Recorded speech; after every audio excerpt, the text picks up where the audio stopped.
ममटी दे बैठ जाओ, सारी रात नगारा बजाई रखना, डरना नहीं किसी कोलों।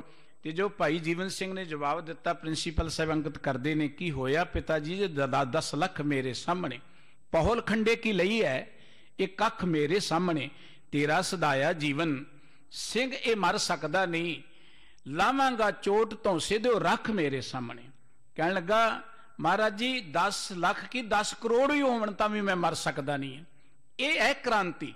हजरत ईसा जी की गल करदे आ, उन्हां दे पैरोकार लोकां नूं इह सुणाउंदे ने कि हजरत ईसा जी किसी नूं जदों स्पर्श करदे सन जां कोई उन्हां दा पल्ला पकड़दा सी, उन्हां दे रोग दूर हो जांदे सन, उन्हां ने मुर्दे जिउंदे कर दिते। उन्हां ने कीते ओ गल एक वखरा सबजैक्ट है। एक विद्वान लिखता है कि हजरत ईसा के मुअज्जों ने मुर्दा जिवा दिए, लेकिन नानक के मुअज्जों ने ईसा बना दिए।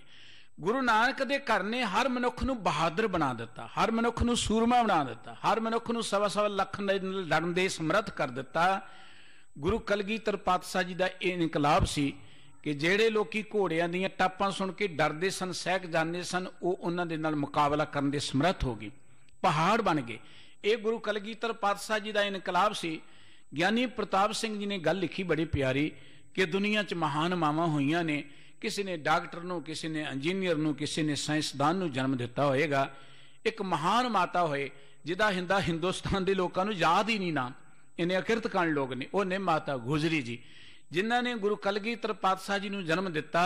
वो गुरु कलगीधर पातशाह जिन्हां पंथ खालसे की सिरजना की, वो पंथ खालसा जिहड़ा एक क्रांतिकारी अंदोलन सी इस धरती ते, इस मुल्क के उपर सदियों तो पश्चिम वालों हमलावर आउंदे सन, लुटदे सन, कुटदे सन, साडियां धीआं नूं, बहु बेटियां नूं लिजा के गजनी के बाजारां च टके टके ते वेचदे सन। मंडी लग्या करदी सी, उत्थे बीबियां वेखिया करदियां सन। पर गुरु की इस क्रांतिकारी लहर ने वो इस धरती के उपर इनकलाब लियांदा। कोई हमलावर मुड़ के पंजाब के रस्ते हिंदुस्तान च नहीं वड़ सकिया। अज हिंदुस्तानियों की नज़र पंजाब वाल को बहुत ही वधिया नहीं है। वो हमेशा कानी अख नाल देखते हैं पंजाब वाल। वो भावें हुण दी हुकूमत होए, पहलां दी होए, 1947 तो बाद का इतिहास पढ़ के देख लो, किसी हिंदुस्तान हुकूमत ने पंजाब के प्रति अपनी को सवली नज़र नहीं रखी। समाज नूं बर्बाद करन दा, पंजाब के कल्चर नूं बर्बाद करन दा, गुरमत के कल्चर नूं बर्बाद करन दा जिवें उन्होंने बीड़ा ही चुक्या होए।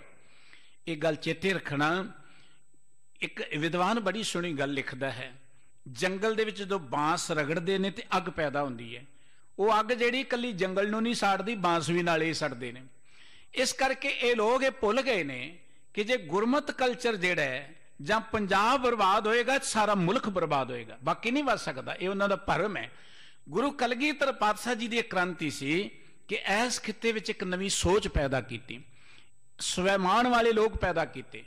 वो स्वैमाने लोग जिन्हां ने मुगलिया हुकूमत दियां गुलामी दियां जंजीरां नूं सदा लई गलों ला दिता। ये भारत का इतिहास है कि गुरु साहिबां दी चलाई हुई इस क्रांतिकारी लहर ने मुगलिया राज दियां समा पंजाब की धरती तो सब तो पहला खत्म कीतियां। 1801 विच गुरु के खालसे ने लाहौर के उपर अपना राज कायम कर लिया। वैसे तो बाबा बंदा सिंह बहादुर ने 1710 विच ही कायम कर लिया, जित ली जदों फिर सरहंद, जदों लोहगढ़ किले दे विच राज कर लिया। असी कदी अपना इतिहास नहीं पढ़ते, सानू जो लिख के दिता गया वो साडा इतिहास नहीं है। और साडियां बेईमान लीडर उन्हां नाल लड़ के ये चीज़ां लिखते हैं। लोहगढ़ का किला वो किला है। एक किताब कुरुक्षेत्र यूनीवर्सिटी वालों रिलीज हुई है कुछ चिर पहला, किला लोहगढ़, खालसा राज की राजधानी किला लोहगढ़। वो पंजाबी च भी है, अंग्रेजी च भी है, वो कन्नड़ भाषा च भी वीरां ने छाप दी है, वो मराठी भाषा च भी आ गई है। वो किताब कहती कि दुनिया का सब तो वड्डा किला लोहगढ़ जिहड़ा 50 मीलों के विच सी। असीं तो निक्की निक्की जी गढ़ी कहने 50 मीलों के विच उहदे तत्थ मौजूद ने, उहदा इतिहास मौजूद है। वो गुरु के खालसे का राज उत्थों शुरू हो गया। अज जो जिमींदार लोग सड़कों ते बैठे ने, किड्डी वड्डी ठंड कल पै रही सी, बाहर खड़िया शरीर सुन हुंदा जांदा सी, पर उन्हां लोगों का जिक्र देखो, वो अपने लिए नहीं बैठे, वो बैठे ने कि इत्थों की आर्थिक आज़ादी दे लई। ये गल कली जिमींदारां दी जमीन दी नहीं है, ये गल कदी उन्हां दी नहीं है, ये गल आर्थिक आज़ादी दे लई है। गुरु कलगीधर पातशाह जी ने, गुरु नानक साहब जी ने जो सोच पैदा की सी, उहदे उपर पहरा दिंदे वो बैठे ने।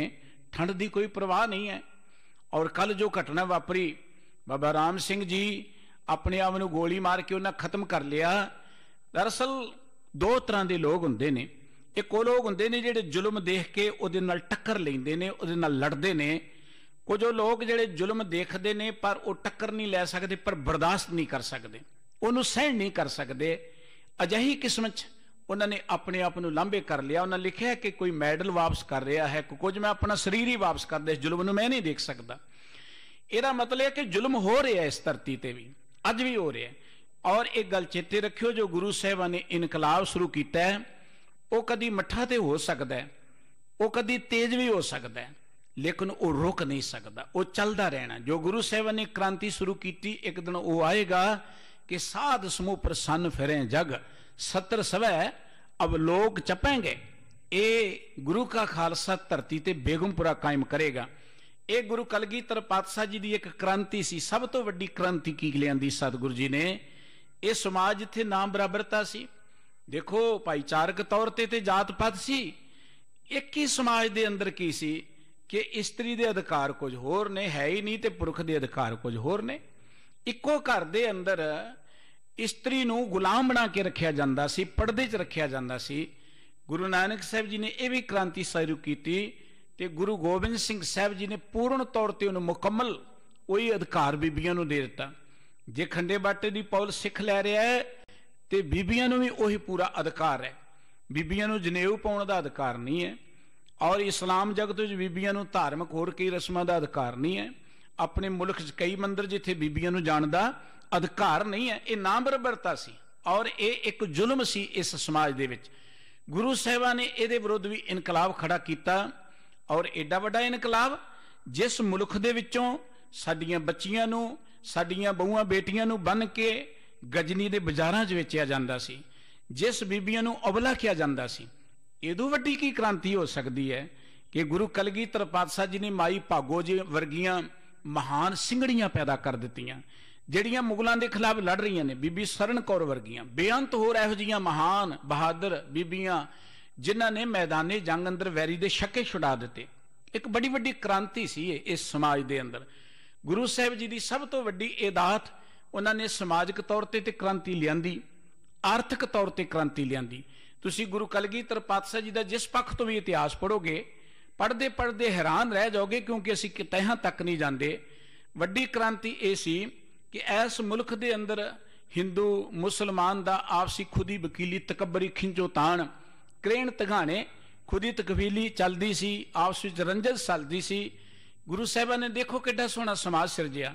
अज भी जदों कदी असीं गुरु कलगीधर पातशाह जी की गल करते जां सुणाउने आ, आपां बड़ा वड्डा अन्याय करते सतगुरु जी दे नाल। असीं कहने जी गुरु साहिब ने मुसलमानां नाल बड़ियां जंगां लड़ियां, बड़े मुसलमान मारे। हैरानी की गल, असीं कदी इतिहास नहीं पढ़िया। सब तो पहली जंग गुरु कलगीधर पातशाह जी की भंगाणी की जंग है। भंगाणी की जंग सतगुरु जी की किहदे नाल, कौन चढ़ के आया है? हिंदुस्तान के राजे सतगुरु जी चढ़ के आए ने। फतेह शाह कोपा तब राजा, लोह पड़ा हमसों बिन काजा।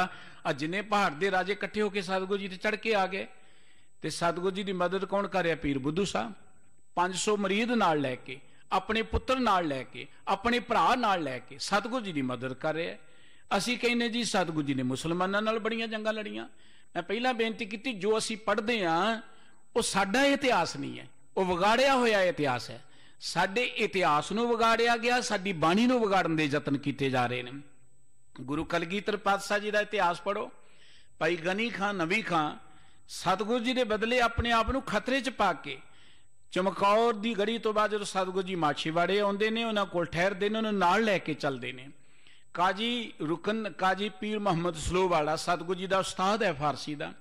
बाबा भीखन शाह जी पंजाब की धरती तो पटने की धरती तक पहुँच जाते हैं गुरु गोबिंद सिंह साहब जी के दीदार करने के लिए। लोगों को दस दे कि क्रांतिकारी महान योद्धा सारी दुनिया का साझा है। होर किन्ने को आपां मुसलमान गुरु के श्रद्धालुओं का जिक्र करिए और जिन्हों ने अपना आप सतगुरु जी के बदले कुर्बान करता। असीं ये इतिहास पढ़ते हाँ कि सतगुरु जी ने अपना परिवार कुर्बान कर दिता, ये सानू पता है। कदी आपां देखिया कि पीर बुद्धू शाह जी के परिवार का की बनिया? पीर बुद्धू शाह जी नूं धरती च गड्ढ के कुत्तियां कोलों तड़ा दिता गया, उन्होंने परिवार नूं खत्म कर दिता गया। कादे बदले कि वो गुरु गोबिंद सिंह साहब जी के नाल जांदे ने। कोटला निहंग खां का इतिहास पढ़ के देखो, पठान निहंग खां की कुर्बानी कितनी वड्डी है। और बेअंत इहो जिहियां उदाहरण, वो दरअसल सतगुरु जी का जो असली रूप है उन्होंने लोगों के सामने लियांदा नहीं गया। वो गुरु कलगीधर पातशाह जी जिथे क्रांतिकारी सन, उन्होंने सब तो वड्डी क्रांति लियांदी, समाज के अंदर प्रेम पैदा किया।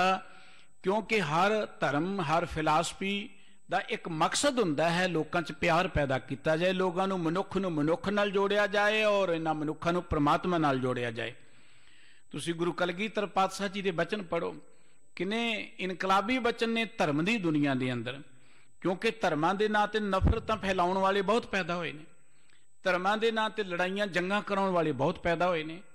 मनुखी समाज का इतिहास पढ़ के देखो, इस धरती ते राजनीतिक तौर पर जंगां होईयां होणगियां एक अलग विशा है, लेकिन धर्म के नां ते जिन्ना खून डुलिया है ना वो बेअंत है। हो सकता है वो राजनीतिक जंगां तो ज्यादा ही होवे, धर्म के नां ते खून जिहड़ा डुलिया है। गुरु साहिबां ने एक क्रांति लियांदी मनुखता दे विच आपसी प्यार। और गुरु कलगीधर पातशाह जी के ये धार्मिक पक्ष तो बड़े क्रांतिकारी बचन ने कि रब नूं अखां मीट के नहीं प्राप्त किया जाना, रब नूं तीर्थां ते नहा के जां जंगलां च बैठ के प्राप्त नहीं किया जाना, होर साधन करके नहीं किया जाना। कहाँ प्यो जो दो लोचन मूंद के बैठ रहे हो बक ध्यान लगायो, नहात फिरो लिए सात समुंदरन लोग गयो पर लोक गवायो, बास कियो बखियान सो बैठ के ऐसे ही ऐसे सो बैस बितायो, साच कहो सुन लेहो सबै जिन प्रेम कियो तिन्ह प्रभ पायो। और गुरु साहिब जी की जो रचना पढ़ के देखो, गुरु कलगीधर पातशाह जी ने कली तलवार जां किरपान ही नहीं चलाई, गुरु कलगीधर पातशाह जी ने क्रांति लियांदी कलम दे नाल। जदों भी क्रांति आउंदी है कलम नाल आउंदी है, तलवार ते सिर्फ जुल्म नूं रोकण लई सतगुरु जी ने वरती है। क्रांति कलम नाल आउंदी है। सब तो पहला गुरु नानक साहिब जी की कलम चली, गुरबाणी लिखी, भाई गुरदास जी ने कलम नाल गुरबाणी लिखी, श्री गुरु ग्रंथ साहिब जी की संपादना हुई। गुरु कलगीधर पातशाह जी ने 52 कवि रखे, आप महान विद्वान सन सतगुरु सच्चे पातशाह जी। और उन्होंने क्रांतिकारी रचना पढ़ के देखो, सतगुरु सच्चे पातशाह जी के इदों वड्डे क्रांतिकारी सर्वपक्षी जां सर्व सांझे लोगों के मनां च एक सुरता बराबरता पैदा करने वाले बचन की हो सकते हैं। देहरा मसीत सोई पूजा हो नमाज होई, दूसरा ना भेद कोई पूल परब मानवो। दोहरे च भी उही बैठा है, मसीत च उही बैठा है। उस समाज च ये गल करनी जिथे दोहरे ते मसीत के नां ते लड़ाइयां ने, जिथे नमाज ते पूजा के नां ते लड़ाइयां ने, उस समाज च ये गल कहनी कि दोहरे च भी रब बैठा होया, मसीत च भी रब बैठा होया। इत्थे बस नहीं है, कोई प्यो मुंडिया सन्यासी, कोई जोगी पियो, कोई प्यो जोगी, कोई जति अनमान वो, हिंदू तुर्क कोई मराफ जी इमाम साफी, मानस की जात सब है एक है पहचान वो। कि भावें कोई हिंदू है, तुर्क है, मुंडिया है, सन्यासी है, तो सारे मनुख ही ने। असी जो कुछ भी बनते हैं बाद में सब तो पहला असी मनुख। तो गुरमत ने मनुख नूं मनुख होण दे नाते एक सुर होण दी गल कही, मनुखता दे नाते आपसी प्यार करन दी गल कही। सतगुरु जी कहते एक ही नैन एक ही बैन एक ही देह एक ही कान, खाक बा आप आत स्कोर लाओ है। इको जिहियां अखां ने, इको जे कन ने, उसे मिट्टी ते सारे इको जे आपां बने आ, अग तो हवा तो बने आ। फिर साडी ये वंड वितकरे क्यों? इदों वड्डे बचन की हो सकते हैं क्रांतिकारी। सतगुरु जी ने बड़ी सोहनी गल की, उन्हां दी जो पवित्र रचना तुसीं पढ़ोगे। मैं बेनती कर रहा सां कि सतगुरु जी ने किरपान नाल जुल्म रोकिया, कलम दे नाल क्रांति लियांदी। कलमां तो बिना कदी क्रांति नहीं आउंदी। गुरु कलगीधर पातशाह जी ने आप बहुत लिखत लिखी, बहुत बाणी लिखी। सतगुरु जी दे 52 कवि जिन्हां ने हिंदुस्तान दे 82 ਸਾਹਿਤ ਦਾ अपनी बोली च उलत्था किया। मकसद सतगुरु जी का यह नहीं सी कि आपां किसी राम रहीम नूं मनदे हां। सतगुरु जी का मकसद केवल तां केवल लोकां दे अंदर स्वैमान ते वीरता पैदा करना सी। सतगुरु सच्चे पातशाह जी दे बचन जिथे सतगुरु जी कहते जैसे एक आग ते कनुका कोट आग उठे, आग के कनूटा सवे आग में समाएंगे। जिवें अग दे विचों कई चंगियाड़ियां पैदा होंदियां ने ते अग दीयां चंगियाड़ियां फिर अग च ही समा जांदियां ने। जैसे एक नद ते तरंग कोट उपज है, पान के तरंग सवे पान ही कहाएंगे। जिवें नदी विच किन्नियां तरंगां पैदा होंदियां ने, आखिर ते वो पानी ने। और इसे तरीके दे नाल सतगुरु जी कहते परमात्मा तो सारे असी जीव पैदा हो गए हैगे, सारे परमात्मा के रूप हाँ, सारे परमात्मा जी समाना। इत्थे वैर वितकरे की गल की है? सतगुरु जी ने लोगों के अंदर आपसी प्यार, लोगों च मिलवरतन की गल, एक अजिहे समाज की सिरजना की गल जो मनुख बड़े स्वैमान दे नाल जीव सके। पै काहू को देत ने नह पै मानत मान, इस मार्ग ते चल सके। ਉਹ ਕ੍ਰਾਂਤੀਕਾਰੀ महान सतगुरु गुरु कलगीधर पातशाह जी का अज गुरता गद्दी ते विराजमान होने का पावन पुरब है। गुरु गोबिंद सिंह साहब जी महाराज 9 कुछ साल की आरजा दे विच गुरगद्दी ते बैठे, 41 साल 9 महीने 15 कुछ दिन सरीरक तौर पर इस जगत में रहे। एक बहुत वड्डी उम्र नहीं है 41-42 साल, पर इन्ने समय अंदर जो क्रांतिकारी गल्लां गुरु दशमेश पिता जी ने कीतियां उन्होंने असीं बयान नहीं कर सकते। जे उन्होंने खलम फड़ी है लिखण लगे तो बेअंत लिख दिता है। जे सतगुरु जी ने किरपान चुकी है तो दुखियां दियां दुखां नूं दूर करने के लिए, गुलामी दियां जंजीरां नूं कट्टण दे लिए 1 नहीं 14 जंगां सतगुरु सच्चे पातशाह जी ने लड़ियां ने। समाजिक तौर पर, धार्मिक तौर पर, हर पक्ष तो गुरु कलगीधर पातशाह जी ने एक बड़ी वड्डी क्रांति पैदा की और गुरु नानक साहब जी के चलाए हुए मिशन नूं अगे तोरदियां सिखर ते पहुँचा के सतगुरु जी एक अजिहे पंथ की सिरजना कर गए। अज अक्सर पता सी की कहने कभी गुरु साहब जी फिर आके साडी बांह फड़न, गुरु साहब जी फिर बौड़ी करन। हैरानी की गल है, गुरु साहब जी अपना रूप ही दे गए सिख नूं। जदों असीं ये गल कहने उदों असीं गुरु साहब जी की बख्शिश नूं भुल ही जाने आ, असीं अपने मूल नूं भुल जाने आ। जो सानू साडे सतगुरु जी ने दात दित्ती उहनूं आपां विसर जाने आ। सतगुरु जी ने कहा सी खालसा मेरो रूप है खास, खालसे मैं हो करो निवास, खालसा मेरो सतगुर पूरा, खालसा मेरो सज्जन सूरा, खालसा मेरो इष्ट सुहिरद, खालसा मेरो कईयत बिद। इन्नियां महान बख्शां दे नाल निवाजिया अपने खालसे नूं। ते सतगुरु जी ने एक गल की सी, जब लग खालसा रहे न्यारा तब लग तेज दियो मैं सारा, जावेगा है विप्रन की रीत। विप्रन की रीत की है? ऊच नीच का भेदभाव, जात पात के वंड वितकरे ते असीं ग्रहण कर ही लए ने। साडे अज दुखी होने का कौमी तौर पर गिरावट का कारण कि असीं विप्रन की रीत ते चल गए। हुण देखो ना, एक गुरुद्वारा है वो सामने गुरुद्वारे खड़े कर लेने असीं। एक असीं मंदिर तो सुने सी गुरुद्वारे के सामने गुरुद्वारा खड़ा कर लो, विप्रन ने कही कि होर की असीं कि जे बड़ी श्रद्धा सी उत्थे जाने आ कि गुरु ग्रंथ साहब जी इत्थों सानू सुख नहीं दिंदे, और परले दूजे बन्ने कोई ज्यादा सुख दिंदे ने। ये विप्रन की रीत है। माफ करना, कोई कहे कि मैं गुरु ग्रंथ साहब जी नूं उत्थों मत्था टेकदा, मुबारक है, पर यह थां थां ते वंडियां पाउणियां डिवाइड एंड रूल ये विप्रन की रीत है जिहदे ते आपां चले होए हैं। फिर आपां देखदे कबरां ते सिख तुरिया फिरदा है। पंजाब दी धरती ते मन मत दे डेरियां दा इन्नी कायम होण जाण दा अर्थ है कि पंजाब दे लोग मानसिक तौर ते गुलाम हो गए ने उन्हां डेरियां दे, और ये गुलाम समाज ही राजनीतिक तौर पर गुलामी भोगदा हुंदा है। सतगुरु जी ने इसे गुलामी नूं कट्टण दे लई और हर तरह की आज़ादी मानण दे लई सानू मानसिक तौर पर स्वैमान दिता सी। ये मनुख परमात्मा की अंश है, ये मनुख रब की जोत है, मन तू जोत स्वरूप है, अपना मूल पछाण। गुरु कलगीधर पातशाह जी ने कहा सी मेरे विच, मेरे सिख विच ते परमात्मा विच रता जिन्ना कोई फर्क नहीं है। मुझ में प्रभ में तास में रंचक ना ही भेद। उस महान क्रांतिकारी सतगुरु जी ने साडे ते इन्नियां वड्डियां रहमतां कीतियां। आओ आपां उस सतगुरु जी दी इन्हां रहमतां नूं जाणीए पछाणीए, उन्हां दी पवित्र बाणी दे राहीं अपने अंदर जागरूकता पैदा करिए। खालसा है ही वो जिहड़ा आत्मिक तौर ते जागृत होए। खालसा केवल गुरु दे दिते ककार पाउण नाल नहीं बनदा, ये साडी बाहरली पहचान है, आइडेंटिटी है। सानू बहुत कुछ ज्ञान दिंदे ने, इन्हां दी लोड़ है, इन्हां तो बिना आपां अधूरे हां। पर खालसा कदों बनदा है? जदों जागत जोत जपै निस्बासर, एक बिना मन नैक न आनै, पूर्ण प्रेम प्रतीत सजे व्रत गोर मड़ी मठ, भूल न मानै, तीर्थ दान दिया तब संयम, एक बिना न एक पछानै, पूर्ण जोत जगे घट में, तब खालस ताहे न खालस जानै। जदों पूर्ण जोत जगद अर्थ है पूर्ण तौर पर अंदरों प्रकाशमान हो जाए, जागरूक हो जाए, अवेयर हो जाए, उदों को गुरु का खालसा है। आओ आपां गुरु की बाणी राहीं, गुरु के इतिहास राहीं अपने गुरु दियां उन्हां महान बख्शां नूं चेते करदे हां जो सतगुरु जी ने साडे ते त्रुट के कीतियां ने। दुनिया का इतिहास पढ़ के देख लो, जो महान दातां सानू साडे सतगुरु जी ने दित्तियां ने, जो महान सानू विरसे विच जो दातां साडे बुजुर्गां वल्लों मिलियां ने, किसे नूं ये प्राप्त नहीं होणगीਆਂ। आपां अपने विरसे नूं संभालीए, आपां अपने उस महान गौरवमय इतिहास नूं पढ़ीए, अपने बच्चिआं नूं सुणाईए। दुनिया दी नज़रां हमेशा सिख दे वल रहिंदियां ने।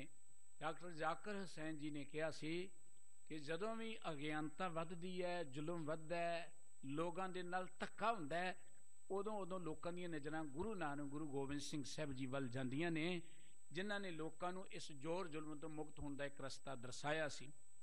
अज भी जिस दौर विच एक नवां इतिहास बन रहा है, ਉੱਥੇ ਵੀ ਮਾਣ ਗੁਰੂ ਕੇ ਸਿੱਖਾਂ ਨੂੰ ਮਿਲ ਰਿਹਾ। ਆਓ ਆਪਾਂ ਉਹਨਾਂ ਜੋ ਬੈਠੇ ਨੇ ਬਾਰਡਰ ਤੇ ਜਾ ਕੇ ਕੱਟੜ ਠੰਡ ਦੇ ਵਿੱਚ, ਇੰਨੀ ਕਰੜੀ ਸਰਦੀ ਦੇ ਵਿੱਚ, ਉਹਨਾਂ ਲਈ ਜੋ ਕੁਝ ਕਰ ਸਕਦੇ ਕਰੀਏ, ਤਾਂ ਕਿ ਇਹ ਜਿਹੜੀ ਆਰਥਿਕ ਆਜ਼ਾਦੀ ਦੀ ਗੱਲ ਸ਼ੁਰੂ ਹੋਈ ਹੈ, ਇਹ ਕੋਈ ਨਿੱਕੀ ਜੀ ਗੱਲ ਨਹੀਂ ਹੈ। ਇਹਦੀ ਤਹਿ ਤੱਕ ਜਾਓਗੇ ਬਹੁਤ ਡੂੰਘੀਆਂ ਪਰਤਾਂ ਨਿਕਲਣਗੀਆਂ। ਔਰ ਇਸ ਆਰਥਿਕ ਆਜ਼ਾਦੀ ਦੀ ਗੱਲ ਜਿਹੜੀ ਇਹ ਸ਼ੁਰੂ ਵੀ ਇਸੇ ਧਰਤੀ ਤੋਂ ਹੋਈ, ਜਿਸ ਧਰਤੀ ਤੋਂ ਕ੍ਰਾਂਤੀਕਾਰੀ ਸਤਿਗੁਰੂ ਜੀ ਨੇ ਗੱਲ ਸ਼ੁਰੂ ਕੀਤੀ ਸੀ। ਸਤਿਗੁਰੂ ਜੀ ਦੇ ਇਸ ਪੁਰਬ ਦੀਆਂ ਬਹੁਤ ਬਹੁਤ ਵਧਾਈਆਂ। ਪਰਸੋਂ ਨੂੰ ਗੁਰੂ ਤੇਗ ਬਹਾਦਰ ਸਾਹਿਬ ਜੀ ਦਾ ਮਹਾਨ ਸ਼ਹੀਦੀ ਪੁਰਬ ਹੈ। ਉਸ ਦੇ ਸੰਬੰਧ 'ਚ ਵੀ ਬੜੇ ਸੱਜੇ ਪ੍ਰੋਗਰਾਮ ਮਾਨਯੋਗ ਪ੍ਰਬੰਧਕ ਵੀਰਾਂ ਲੱਗੇ ਗਏ ਨੇ। ਆਪ ਜੀ ਨੇ ਸਾਰੇ ਪ੍ਰੋਗਰਾਮ 'ਚ ਹਾਜ਼ਰੀਆਂ ਭਰ ਕੇ ਲਾਹਾ ਪ੍ਰਾਪਤ ਕਰਨਾ, ਇੰਨੀਆਂ ਬੇਨਤੀਆਂ ਪ੍ਰਵਾਨ ਕਰਨੀਆਂ। ਭੁੱਲ ਚੁੱਕ ਦੀ ਖਿਮਾ ਜੀ, ਸਰਬੱਤ ਦਾ ਧੰਨਵਾਦ। ਵਾਹਿਗੁਰੂ ਜੀ ਕੀ